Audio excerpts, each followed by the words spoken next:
Welcome to A Celtic State of Mind. I'm Paul John Dykes, and today I am absolutely enthused and delighted to be joined by two of our fantastic contributors to the ACSOM Bulletin. Up top, we've got Declan McConville, soon to be the political correspondent of A State of Mind. And underneath, we have the musical Svengali, that is JP Mason. Welcome to the show, guys. How you doing? Just Paul, very well. You're looking good, Dick. I'm not going to ask you where you got that done, but you are looking good, son. And there is only one story worth talking about at this moment in time, and it's obviously around the Celtic managerial. It's not even a managerial position. It's the entire footballing department being put in place, a new structure. We learned during the week, or did we learn anything during the week from Dermot Desmond's Q&A on the Celtic website? We'll start off with that, and from that I'm sure we can lead into the big story. Declan, what was your thoughts on Dermot Desmond's communication with the Celtic support? Very much so, just the kind of usual PR stunt from the club to bill it as an exclusive interview when there was no kind of email sent out to ask fans to contribute questions and whatnot. It wasn't any exclusive interview. I don't think it was an interview made up by the club, but with specific questions that they picked out. They tried to balance the questions a wee bit and maybe ask him a few tougher ones just so it didn't look too propaganda-ish. But it was very much so anything that you're keen to expect from the club. We've cried out for communication, but the right terms of communication. That was just, as the old Ronan Keating song would go, you say it best when you say nothing at all. I can't believe that under 2 minutes into the bulletin and you've already name-checked Ronan Keating. I would hope that JP would give us far more credibility if he's going to move into the analogy of the musical world. But if you were to have that opportunity, Dick, to ask questions of Double D, what kind of questions would you ask him? It would be to ask him what lessons he's learned from the mistakes I've made this season, what they're going to do to change that.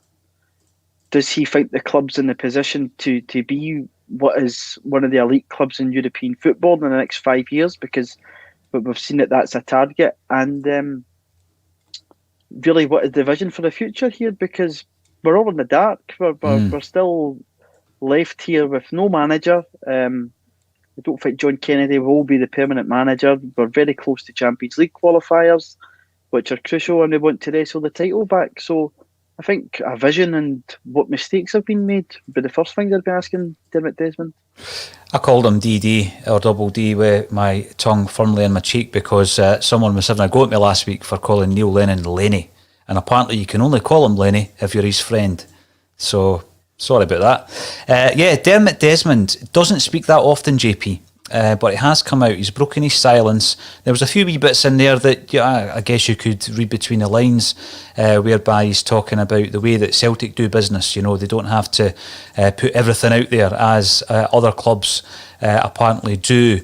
But it does come. I was more looking at the timing of that, JP. Do you think that that's coming not as such on the eve of an announcement, but certainly in the lead up to an announcement? We're in an international break. There's 3 games to play. The final games involving Scotland will be next Wednesday. Are you expecting something this time next week to come out of Celtic Park around, first and foremost, the director of football? Well, just there that second, I thought of a musical analogy that will probably bring a bit of credibility back from the Ronan Keating. No offence, Declan.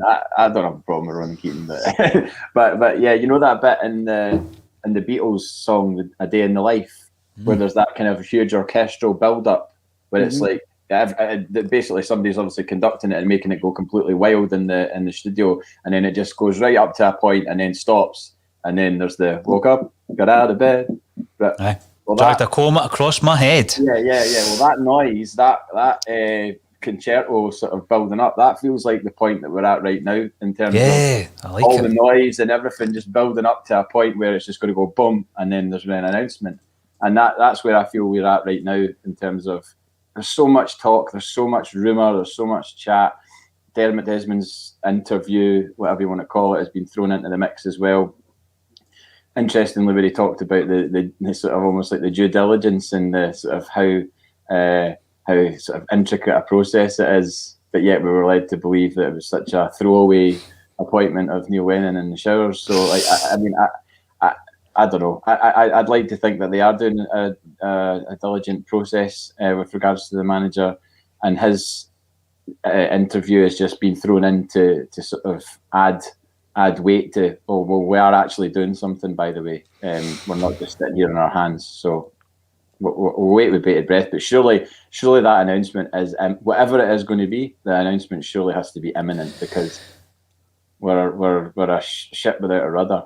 Yeah, we are. I mean, looking at a few things that you mentioned there, JP, brilliant analogy with the Beatles. I had that song ringing in my head just as you spoke about it. 1967, that album came out as well, didn't it? Amazing, eh? Yeah, I know, what a year. George Martin, masterpiece. Yeah, absolutely.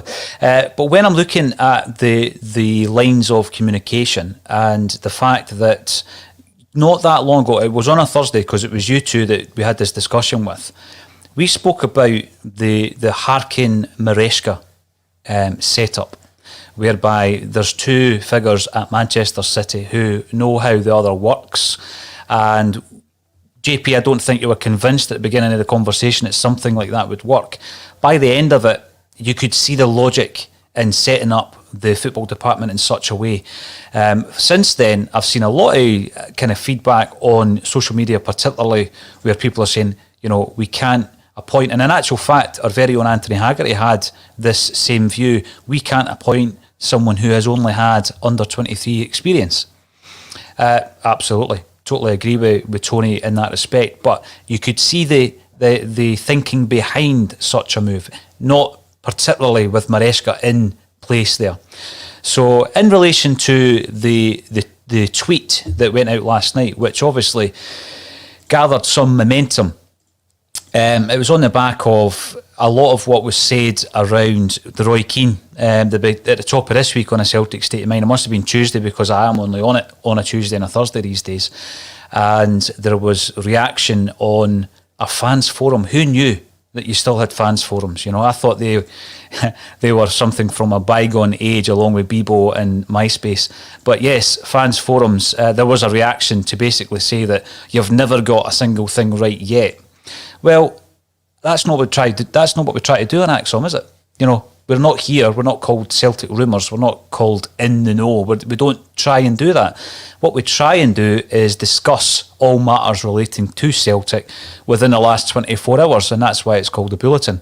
But what I would say, and I was saying this before we came on, is that through, I guess, the podcast mainly, but through some of the other endeavours that are Celtic related, I must get 12, 15 different bits of information every single week in relation to comings and goings and what's happened at Celtic and what the team line's going to be, etc., etc.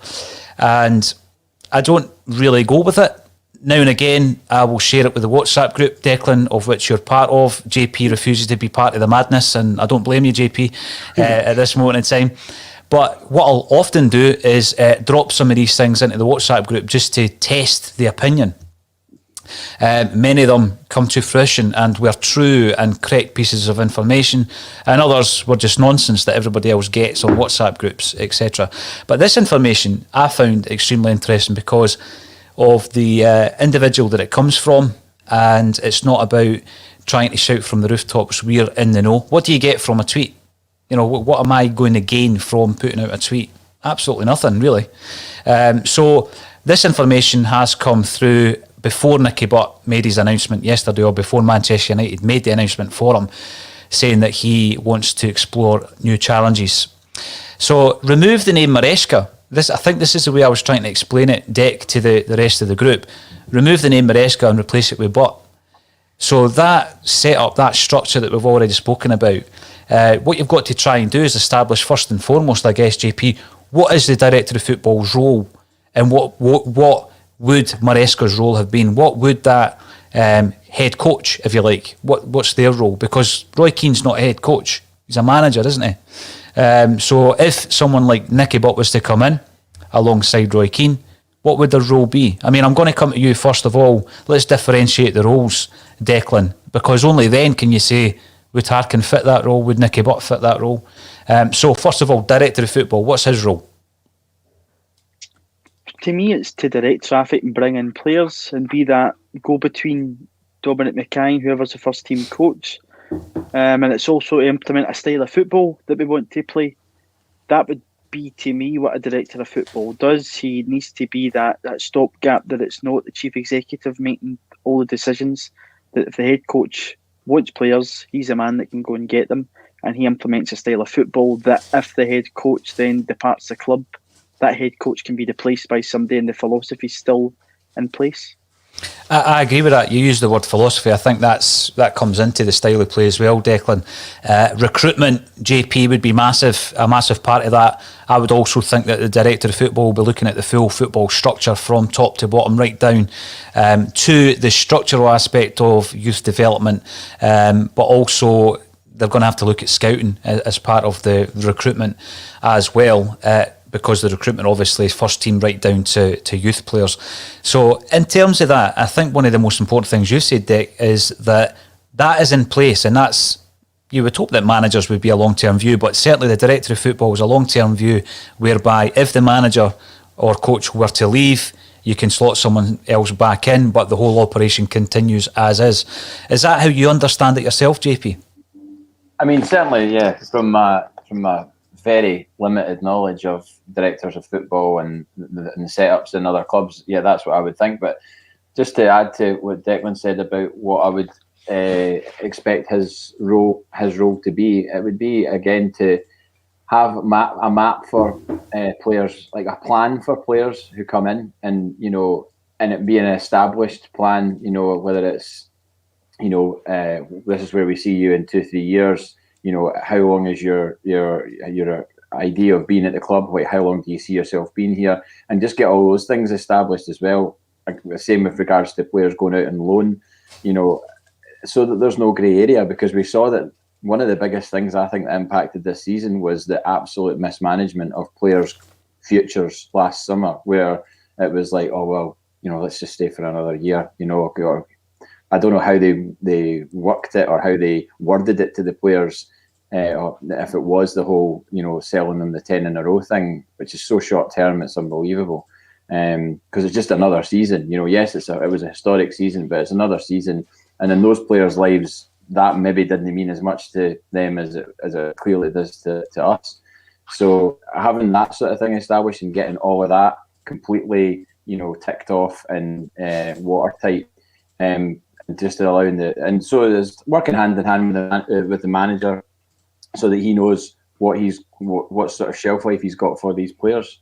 The big thing with that as well, I guess, that a lot of those decisions were being made by Peter Lawwell previously, and we've heard again. Yep. And we've heard just recently, and again, the information had been filtering through from the touts, from the sources, from these in-the-know people for some time, that Neil Lennon was against the idea of keeping players that didn't want to be at the club, or the people that downed tools should have been shot, not physically shot, but shot of. You should have got shot of them before anybody accuses me of saying they should have been shot earlier, and obviously many of those players are still at the club as we speak. So the director of football, again, a big concern for me would be that whole situation where, who do they work with? Are they going to have, is the manager going to be happy with the director of football being foisted upon them? The director of football, you would think, would have some kind of say alongside, and this has been confirmed by Dermot Desmond. The process obviously involves Peter Lawwell and the incoming Dominic Mackay in relation to the new staff coming in. And, you would hope that the director of football would have some kind of relationship, some kind of working relationship with the staff who are going to be working as a manager, head coach, assistant manager on the football side of things. Declan, so I guess what we would then say is that the front runner seems to be Fergal Harkin. Manchester City has also worked at Nike football. So would you expect maybe once the international games are over this time next week that we might be getting some kind of announcement on that level, the director of football?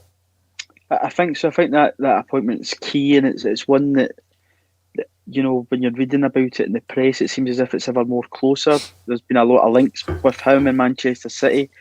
as we've spoken on here before, there's links already in place between Celtic and Manchester City. So I think I would hope anyway that after the international break that is done, because he's going to be a real key figure. If it isn't Fergal Harkin, whoever it is, you need to be in the door early, because this is the guy that's going to need to sort out a squad that is going to be decimated with players leaving, and is going to need to find new targets in what is a very hard post-Brexit and still a pandemic environment of a transfer market. Before we get into the other two names, Declan, of the three on the bottom of the screen here, which are you comfortable with? Because I'm going to bring up a few comments. As you can imagine, the comments are coming in thick and fast. Of the three, how many of those are you actually comfortable with? Definitely Fergal Harkin. Now, Nicky Butt, people will have different opinions of him, but at Manchester United, he's brought through Marcus Rashford, Mason Greenwood, Scott McTominay, Alec Twanzebe and Dean Henderson. So he's got a decent enough track record of bringing players through from the Manchester United Youth Academy into the first team. Whether he would be suited at Celtic, though, I don't know. But Roy Keane, I don't know how comfortable I am with that. It just seems as if we're appointing a name rather than a vision. But certainly Fergal Harkin, I don't certainly think Nicky Butt's a bad coach. You know, he's got his UEFA Pro licence and whatnot. So probably Harkin and Butt, but big question mark alongside Roy Keane. What about yourself, JP? Before I go to the comments, what's your thoughts if you look at those three names at the bottom of the screen? Well, I think probably now's an opportune moment to bring up one of my Facebook memories. On this day, 25th of March 2010, my Facebook status update was, really hope all this Paul Lambert chat is hearsay. He is most definitely not the right man for the job. When are folk going to stop touting ex-players as managers? I'd take Mark Hughes over any of them. So you started it?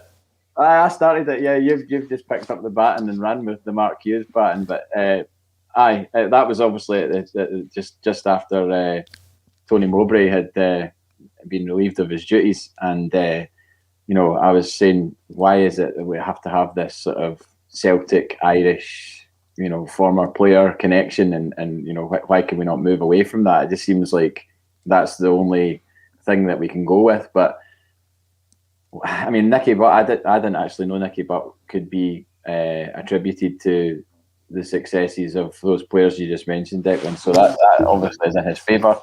My love for Manchester United is well documented. Nicky Butt, absolute hero. Roy Keane, absolute hero. I said it the other week when we spoke about him.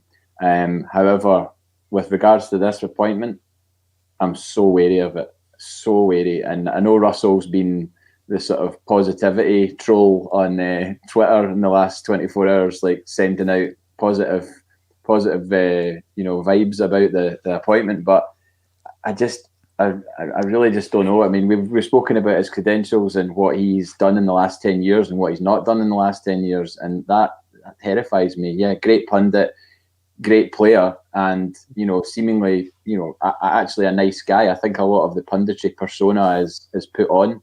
People do say a lot of good things about Roy Keane as a person. He's not a complete maniac, but I just look at this and I think we're at a position where we cannot make a mistake. That this Celtic board, whoever makes the decision, cannot make a mistake here, and they cannot make two mistakes in a row. And the idea of Roy Keane leaving Celtic under a cloud and with it not have been a success, absolutely, it was bad enough as a player. The Clyde debut and all that was horrendous. Mm-hmm. I was there. it was horrible. Seeing your hero from Man United playing in a Celtic strip and getting beat off Clyde was a low point in my Celtic supporting career. So take that up on a notch on the managerial level. I've just watched Neil Lennon leave Celtic supposedly as a failure despite his achievements in the past. I don't want to see the same thing happen with Roy Keane. So whoever's making that decision, they need to be 150% right on it. I'm going to bring up some of these comments because it's going to be a busy day of comments, and I want as many Celtic fans to have their say from Twitter, Facebook and also YouTube. And if you are watching like Lloyd Jepson on YouTube, make sure to subscribe, because we have leapfrogged Aberdeen FC in terms of YouTube subscribers, and our next target is Hibs. So the thought of Roy Keane as Celtic manager is giving me the fear, says Lloyd. And by the way, I've seen loads of comments just like that. Coming in, JD on YouTube, when I read your tweet last night about Keane, I had to check the calendar to see if it was April the 1st. Had a few people saying that. And Gary Fairweather, please no. Now, Stuart Bonner, I'm glad you made this point. I'm glad you've said this. Every outlet running with this from your tweet, Paul, aimed at the KDS naysayers. So do you know something, or is it much ado about nothing?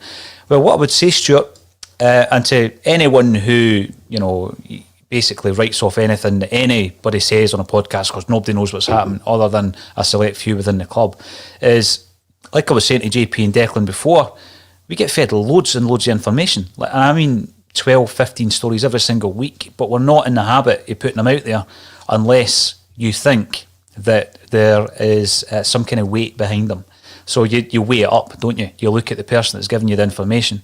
You look at the information that they've given you before. I don't want to get into the logistics of source handling and intelligence management and all that kind of stuff, but that all comes into it, doesn't it? You're not going to put something out that you've been forwarded on a WhatsApp group and all that kind of stuff. But if it comes directly from someone and you go back to them and ask them a few questions, and then something like part of that team that you've been given becomes available unusually, and it was a surprise to everybody, I think, in terms of Manchester United, then that adds even more weight to what you've already been told. So much ado about nothing. I said last night on Twitter, I would rather it was, to be honest, much ado about nothing. I would rather be wrong about, well, it's not even me, I put it out there, it wasn't my information, but I would rather this wasn't the direction the club were taking.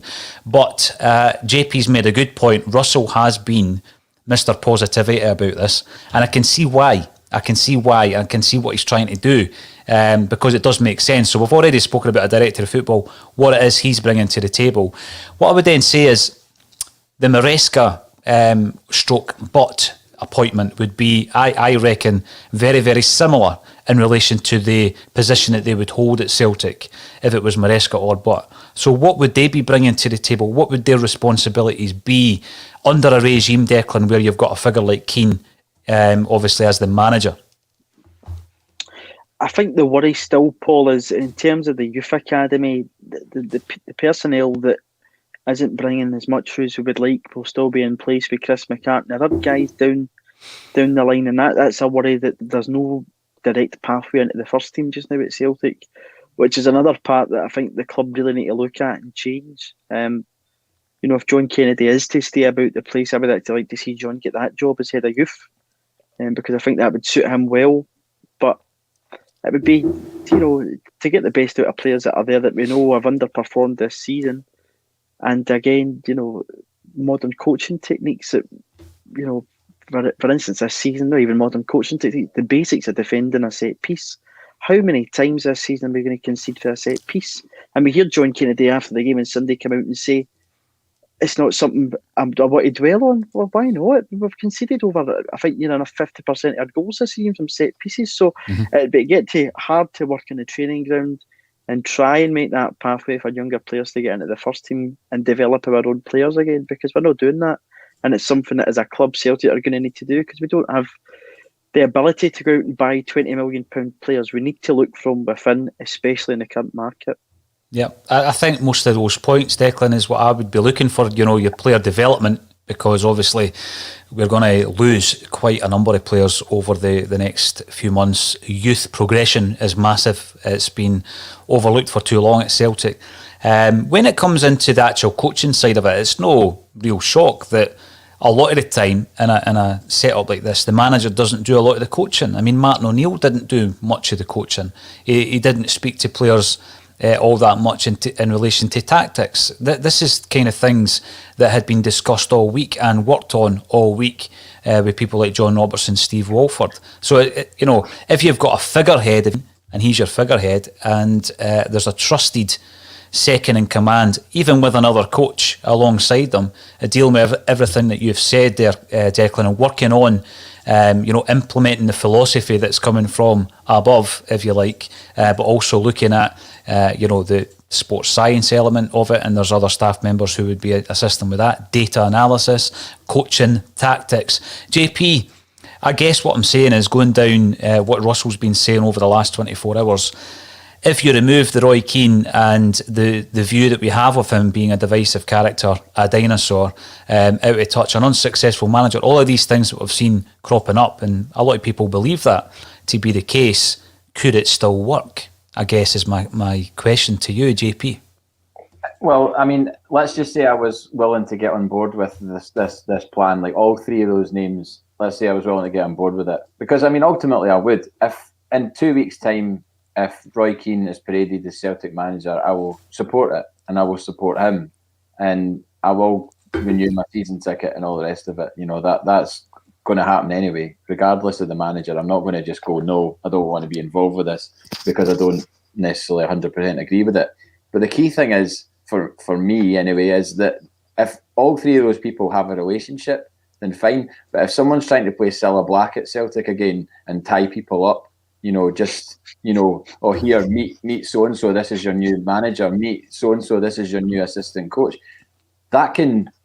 I nearly swore there, but honestly, I don't get that upset that much at the moment about football, but that whole idea can get to if that is how they're going to look at it. Because if Roy Keane hasn't met Fergal Harkin, if Nicky Butt hasn't met Fergal Harkin, if there's not a relationship between those three people, then this idea is flawed from the very start, no matter what implementations they want to put in place.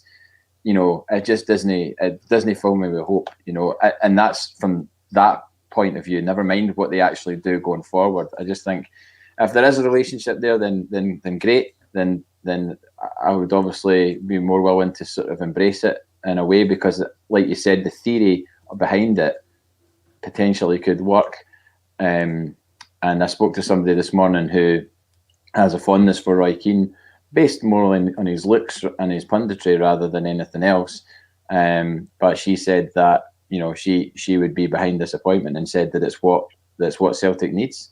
Well, one of the big things, and I think we didn't touch on this on Tuesday. We've been speaking all season about the indiscipline, if you like, at Celtic Park, and by indiscipline, I mean the culture that had crept in at Celtic, whereby you've got a striker who was a massive part of the success, or the turnaround, if you want, last season in Lee Griffiths, still not being fit, and we're moving into the end of March. I mean, that's unacceptable. Bolingoli thinking it's okay to jump on a plane and go to Spain. And we could go on and on and on. There's been so many different examples of that, small examples like players on their phones. Never really got my knickers in a twist about that. But there's been quite a few examples of this indiscipline.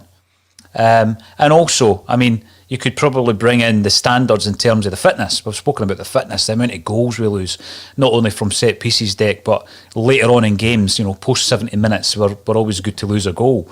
Something that Celtic always were renowned for, scoring goals, not letting them in. But we've allowed that to creep in. So I've seen a lot of people, kind of looking at similarities between Neil Lennon and Roy Keane, but I actually don't really buy into that.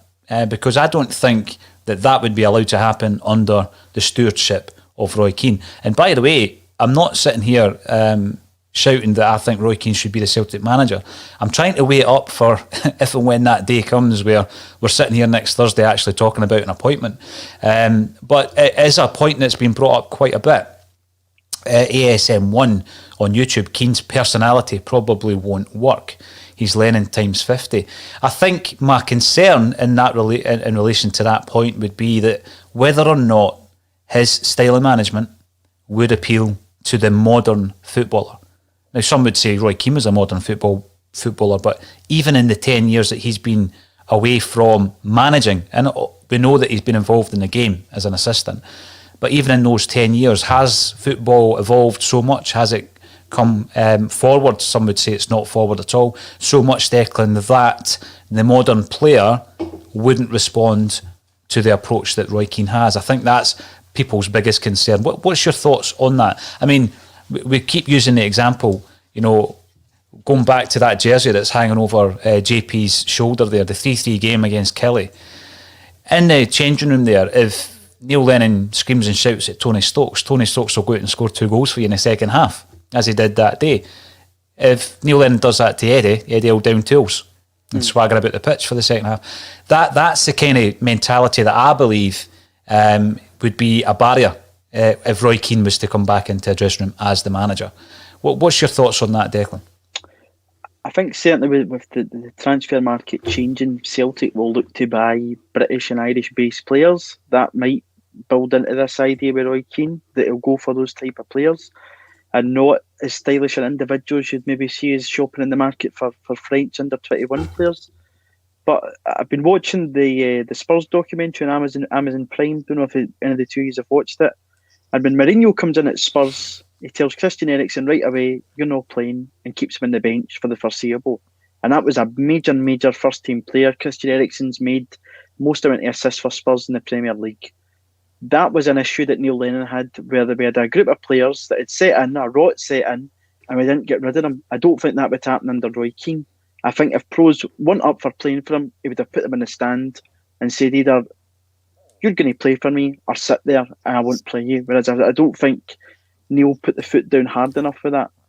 Now, that isn't an advocate of Roy Keane, but I think there's stuff that we saw this season that Keane wouldn't have allowed. But in terms of his players responding, Keane is certainly a big name.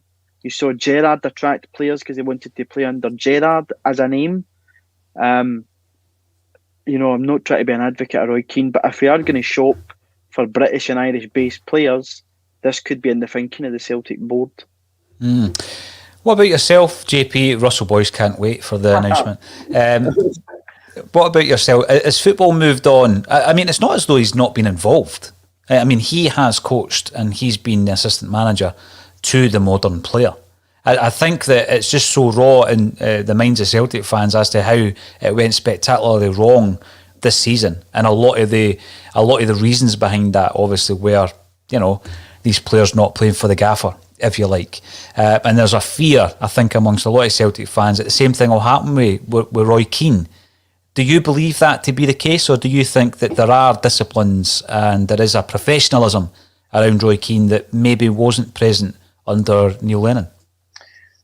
Well, I think you have to, like I said before, I think you have to maybe take his pundit persona with a little bit of a pinch of salt, but there's obviously an element of his own thoughts and feelings come into that. When you hear him speaking about, he's absolutely torn Paul Pogba apart at times, for the way that Paul Pogba, portrays himself, the whole image thing and, all about the bling and everything else. Keane doesn't stand for that. And if you read his book, he didn't stand for it at the time in the dressing room as well. He didn't have any time for folk that were dining out on past glories or, sort of being showy in the dressing room. He just didn't want any of that. So the modern football player is that times, 1,000 basically. So, but I think I didn't see Martin O'Neill's comments about him, but I think Martin O'Neill said at the weekend that Roy Keane had sort of learned a lot in the last 10 years or so, whether it's the experience of being an assistant, also with his TV punditry and everything else. So maybe he's struck a sort of happy medium with regards to that, with regards to how he deals with that. But I mean, you look at the Bolingoli incident. Roy Keane would have probably murdered Bolingoli, for doing that.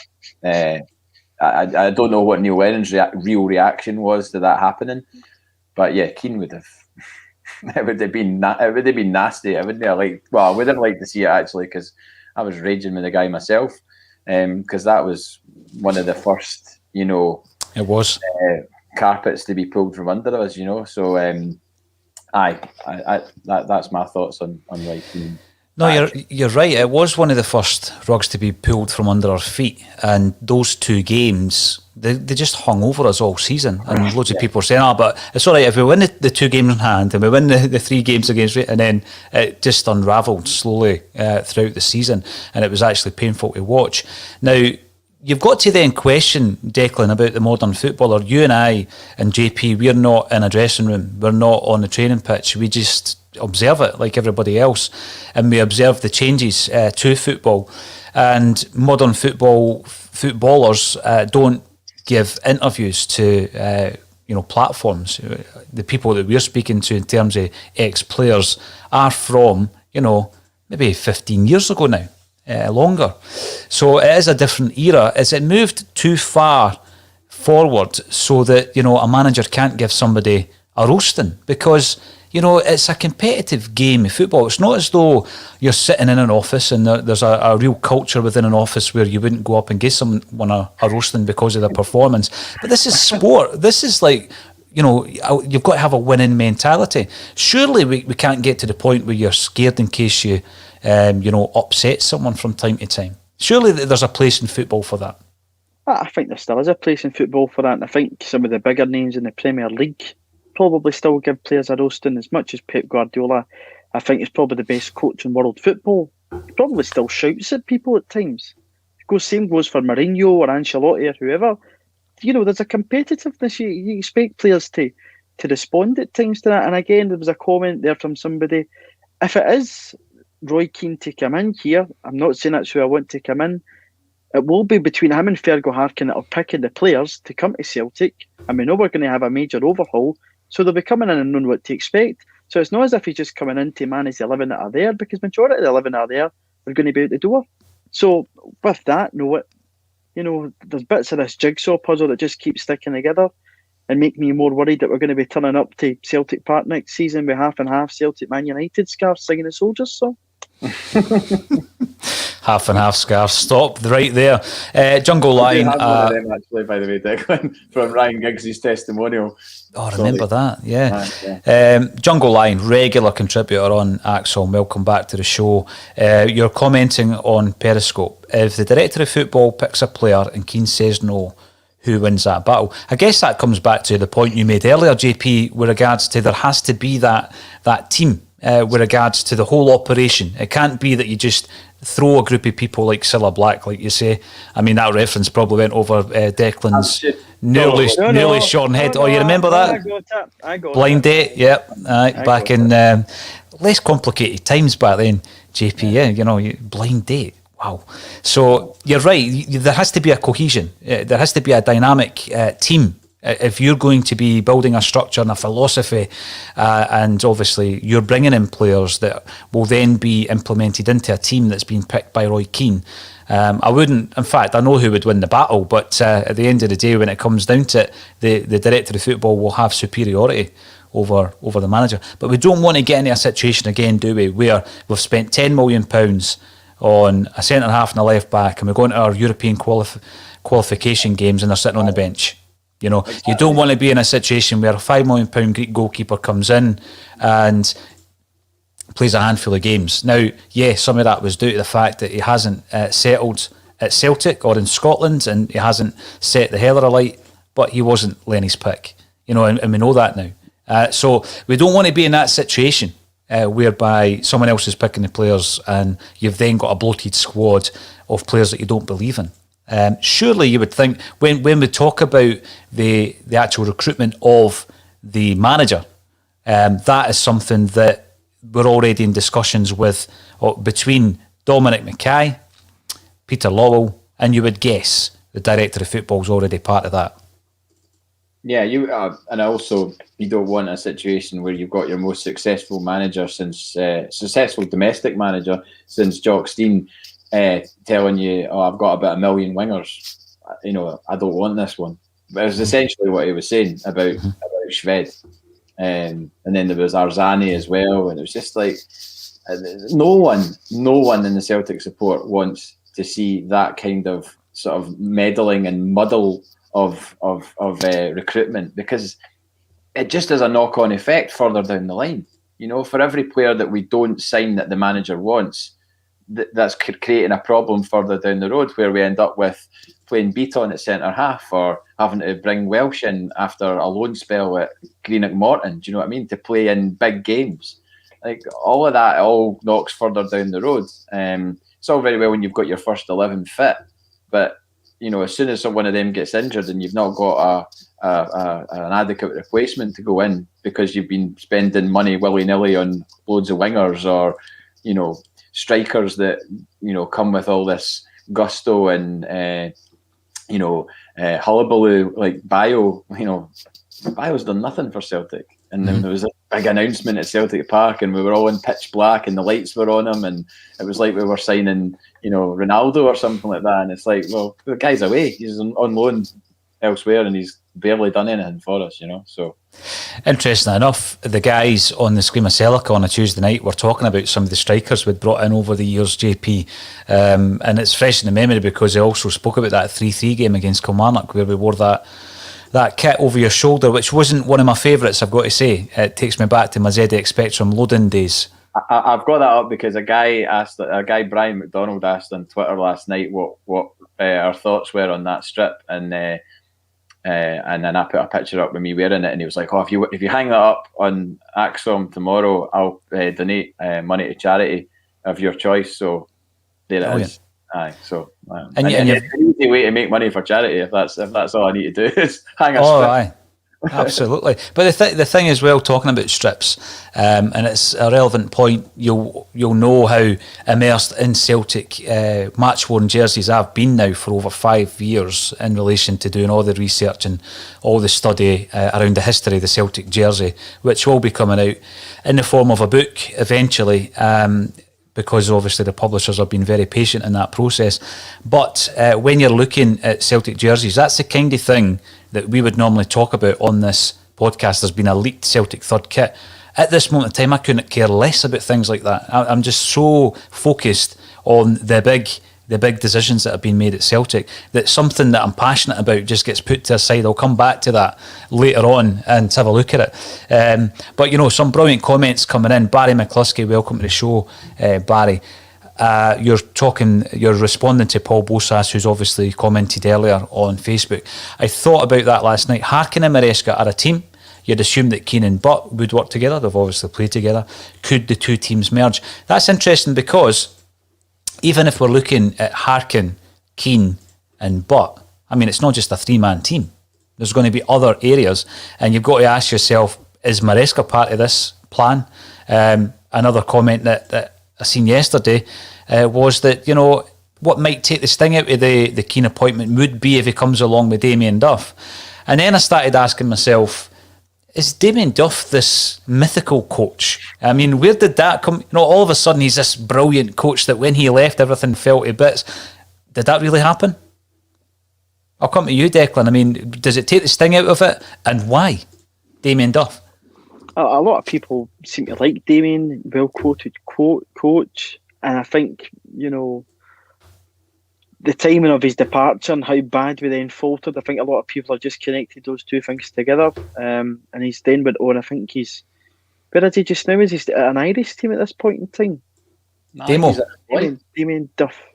I think he's unemployed. I think he left his role in the Republic of Ireland set up because he was with Stephen Kenny, and then they didn't really explain why he left that role. Maybe it was family reasons or whatever, but I don't think he's taken up another job since. Because I thought he'd went and did a bit of coaching at Shelburne or somewhere.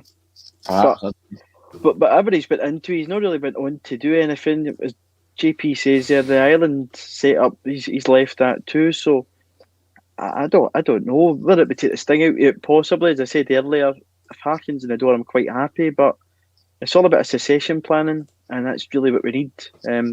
We can't just have an old favourite coming in here and that's it. We need a structure that, as I said earlier on, is a philosophy in place that if one person either fails or departs, they can be replaced very quickly.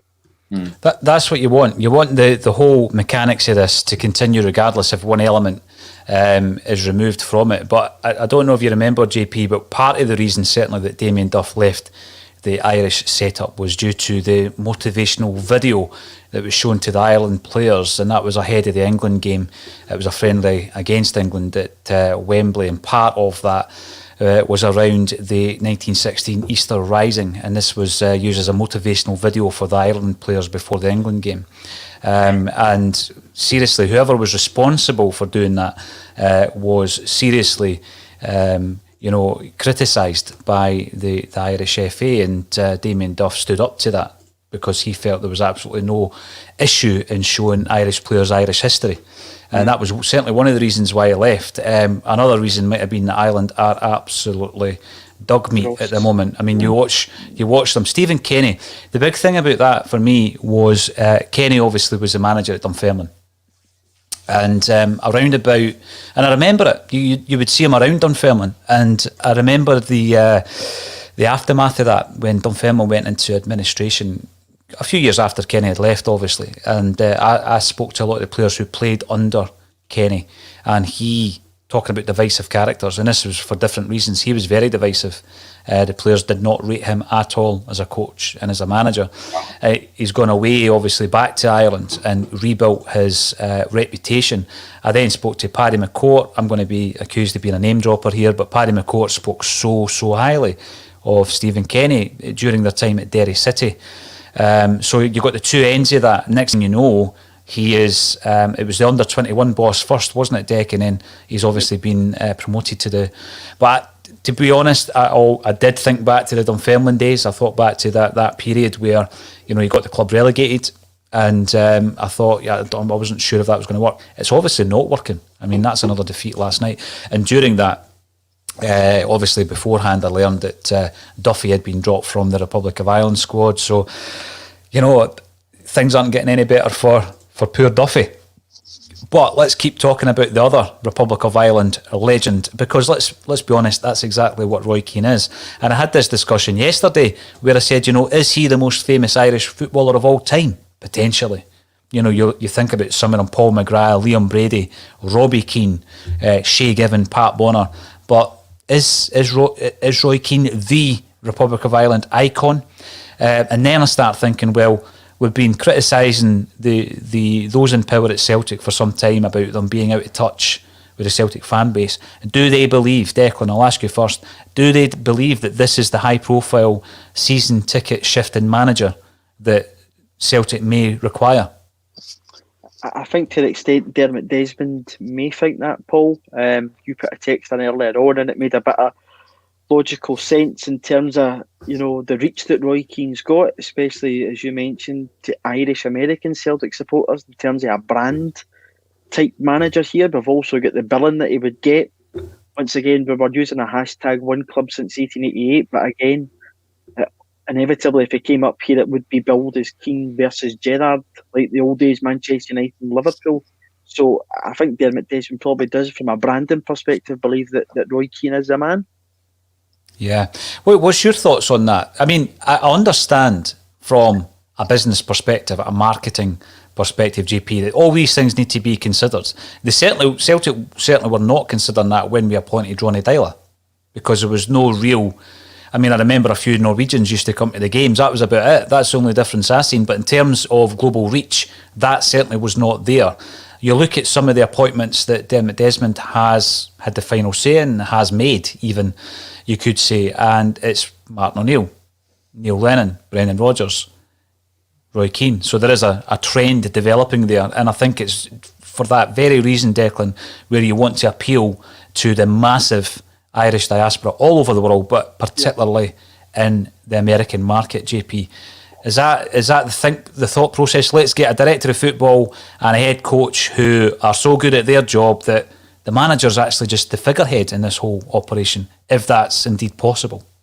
Well, I guess that could be their thinking, but with regards to how Roy Keane is viewed by the Irish support, the Irish people,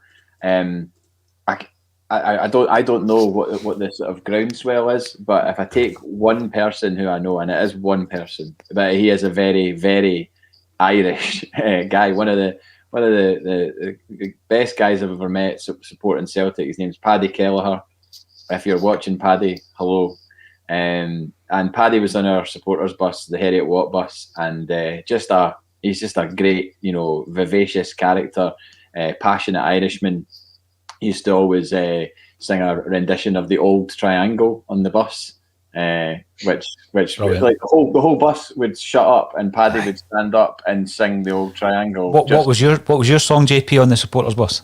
That's not for that's not for this. That's not for this broadcast. But I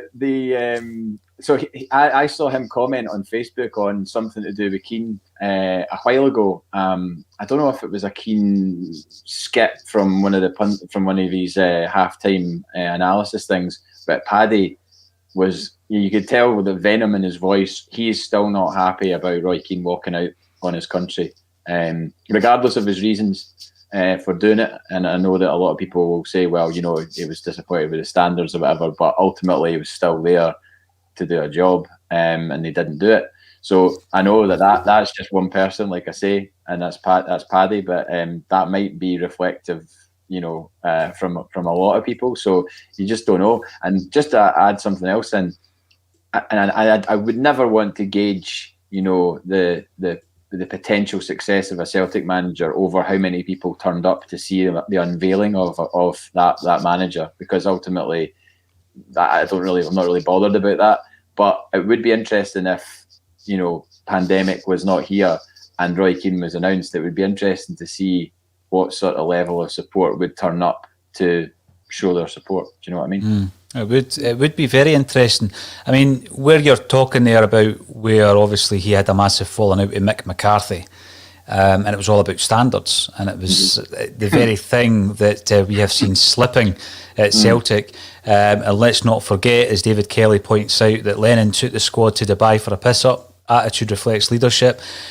This has been an absolute PR disaster this season for Celtic. Now, whose decision was it to go to Dubai? Neil Lennon says that he would take responsibility for it. He obviously didn't sign it off. I mean, he doesn't sign off. The manager doesn't sign off a trip to Dubai that costs hundreds of thousands of pounds in the January. He might have been behind it, but I would doubt that he signed something like that off. But that is the kind of standards that have slipped this season, JP. So on the one hand, you're looking at that maybe having soiled or sullied a lot of people's kind of views on Roy Keane from an Ireland perspective, when obviously that was kind of world news, wasn't it? Where he thought the training facilities were substandard and the hotel facilities were substandard, and he spoke out, and loads of players had been saying exactly the same thing, but when it came to the crunch, they all kind of just looked at their boots, and it was Keane against the world. That's the kind of thing that I think people worry about. In relation to if there was the ability to go and see the unveiling of a new manager, Declan, and it was Roy Keane, would you be there? I like Manchester United, Paul.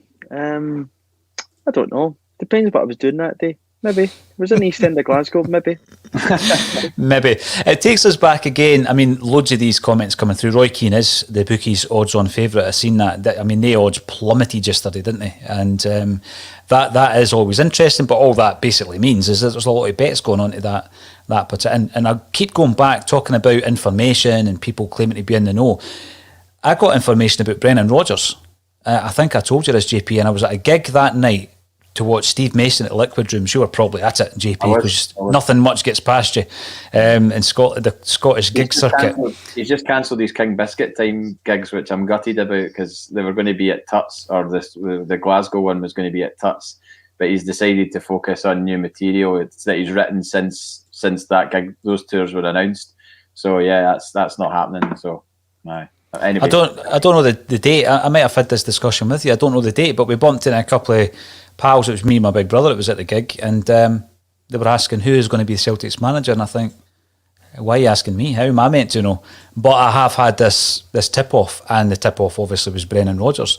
And I remember when I was given that, he was something like 33-1. I don't bet, so obviously I didn't put anything on it. And very, very quickly that materialised. And the next thing you know, there's 13,000 people at Celtic Park at least for the unveiling of Brendan Rodgers. Let's just say, Declan, I don't think it's going to be as popular as that particular day was, because what you were getting with Brendan Rodgers was the full package, weren't you? I mean, all the other staff members, I guess, as important as they were all part of the Brendan Rodgers machine. Whereas this is a completely different structure that we are now looking at, JP. I mean, when you look at director of football, some would say we've had a pseudo DOF for a number of years. But the last director of football I've had, please correct me if I'm wrong, was Kenny Dalglish. I think he was called a technical director. We're moving in a completely different direction, and you've got to maybe even question, would someone of the ego and the power and of a Brendan Rodgers even work under such a structure? I don't think so. I think, well, you only need to see his comments in the latter part of his Celtic tenure to know that it was starting to bristle with him that there was interference. And whether that interference was there at the start, I don't know, because like we've spoken about this before, when he first came in, he was signing players that were clearly his players. Toure, Sinclair, Dembele, he'd obviously identified, De Vries.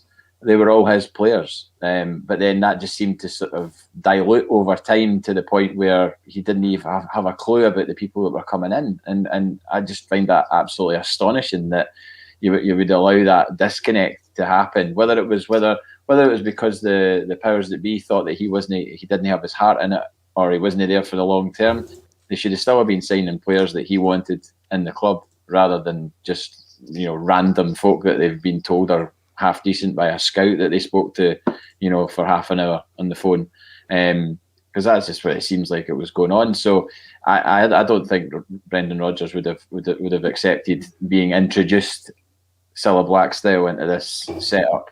So if it is Roy Keane, I would not have thought for a second that Roy Keane doesn't know Fergal Harkin. If they're going to put them two together, I wouldn't have thought for a second that he's not got some sort of relationship with him. And I know it's obviously Manchester City, but the football circles, if they've met each other, they'll know each other. Do you know what I mean? It's not like it's just because it's Manchester City they wouldn't have a potential relationship. The big thing on that point, they're talking about players coming in under the manager's nose, and it could be down to certain relationships that people at the club have with the agent who's representing the player, etc. The one big thing I always think back to was that day that Kevin Graham and I were at the cup final, I think, against Motherwell. We were at it was the second treble cup final, right? The second treble cup final. And I don't take them for granted, by the way, but obviously you've got to go back in your mind, and obviously Aberdeen, Motherwell, Hearts and Hearts. And we couldn't get a ticket for the game, and we ended up in a hospitality lounge. That's the only tickets that Kevin and I could get for that game. And we shared that lounge with Marvin Compere. And there he was standing there, and you're looking at him thinking, 60 minutes of football against Morton in the Cup. So there's a player right there, JP, that for me completely shows you how that doesn't work. There's the proof there. You're paying at least £1 million plus whatever the wages were to bring him to Celtic Park, and he played 60 minutes of football. So the signs when we were winning trebles, it's easier to turn a blind eye to that, isn't it? I mean, I remember groups of guys going up for selfies with him and all that kind of stuff, because it was, there's Marvin Compere. It was a bit of a joke figure, that has just cost the club a couple of £1 million in transfer fee and wages. So even though we had that ultra professionalism and the football philosophy of Brendan Rodgers in the background, there was a lot of things not working properly at the club, and despite all of that, he was able to deliver unprecedented success. But we've seen what's happened since he's left, and I think what we do need is we need a clear out, and that clear out started. The director of football, I would expect, would be the next one to be named, and that what we've just discussed there is point one on a Celtic State of Mind's bulletin agenda today. Is there anything else worth speaking about? I see that Benitez has made it known that his ambitions lie in English football. Now, the reason I think that's relevant as well, Declan, is that I think that there's a few other names, a few other potential candidates who are certainly bookie candidates who will feel exactly the same way. And I think Eddie Howe will be thinking the exact same way as that as well. And if any of the international managers that we have been linked to are looking to come to British football, I think England will be the destination for them also. So that then begs the question, we've basically going to try and get the best of the rest. Where are we just now? Where are we in your mind, Declan, in terms of give me your director of football and management team? I certainly think Fergal Harkin for me is the man for that job, and I was quite sold on Enzo Maresca coming in from Manchester City. I know he's not had experience as a manager, but I thought he was a fresh face. He's got good vision. We're needing to sell a vision to a coach. His stock's high just now, and I thought that would have been the kind of option, a young person, young coach, very highly rated, to come in with the links between the two football clubs. But in terms of where we're at, Paul, I still think we're a big enough football club that can attract a decent enough manager. I think we've still got money there that can be used wisely, but we need to sell a vision to head coaches and to whoever's coming in, because the short-termness of 10 in a row has cost us dearly. That needs to change, and we need to plan for the future with a decent succession planning in place, that every season we either qualify for the Champions League or, make a good attempt at it. Not this, wait, buy a player after we get knocked out. We have a good go at it, and again return to domestic dominance. Now, JP, 11 years ago today, you wanted Mark Hughes as a manager. 11 years on, where are you? Where's your head at when it comes to the director of football management team? Well, yeah, I think. I mean, I don't know so much about Fergal Harkin, but the sheer fact that he was an employee of Manchester City, and I didn't know that about Nike. You mentioned that as well. It says to me that Manchester City are no mugs. They're not hiring imbeciles. They'll be hiring the best people for their positions right throughout the club, from top to bottom. So if we can take a cog out of their machine and put it at the top of ours to get it going, then I think, and with regards to attracting managers, I think we need to get our house in order first and lay foundations that make it more of an attractive place to come for a Jesse Marsh or whoever in the future, because there's no doubt about it, if things if the stars align at a certain point in time, like it did with Brendan Rodgers, we could find ourselves being able to offer Jesse Marsh a job at some point in the future, and he's young enough to go away, do more things, manage in Germany or whatever, and then maybe come to us to take over a slick running outfit rather than the absolute ground zero that it is right now. You're right. Yeah, you're absolutely spot on there. And I'm going to leave the last kind of comment to David Kelly, who on YouTube, mind Rodgers took his laddie on a pre-season tour. Jobs for the boys has been an issue for a long time at Celtic. I just think back, I remember St Johnstone winning the cup there, and it was Jamie McCart. There was a picture of Jamie McCart with the cup, a guy who was so highly rated at Celtic as a youth player. And I did think when I saw Anton Rodgers, was he really named after Anton Rogan? Anton Rodgers in the Celtic jersey in that pre-season friendly. What must the youth players have thought? There's a guy there, Jamie McCart, didn't get a look in at Celtic, and he's gone on to some success, and fair play to the boy. But what must the youth players have thought when Anton Rodgers ran on the field that day, and even went on the pre-season tour? Bizarre. That was one of the most bizarre moments. That is up there with the signing of Marvin Compere during the Brendan Rodgers years. Now, it's been an absolute pleasure, and yes, we will see if this develops. And as I said before, happy to be proved wrong. A tweet's a tweet and all that, and we'll see what happens with that last night. It's been an absolute pleasure. Thanks for getting involved via Twitter, Facebook and YouTube. All that's left for me to say is Declan McConville and JP Mason, thank you again for joining me on A Celtic State of Mind, guys.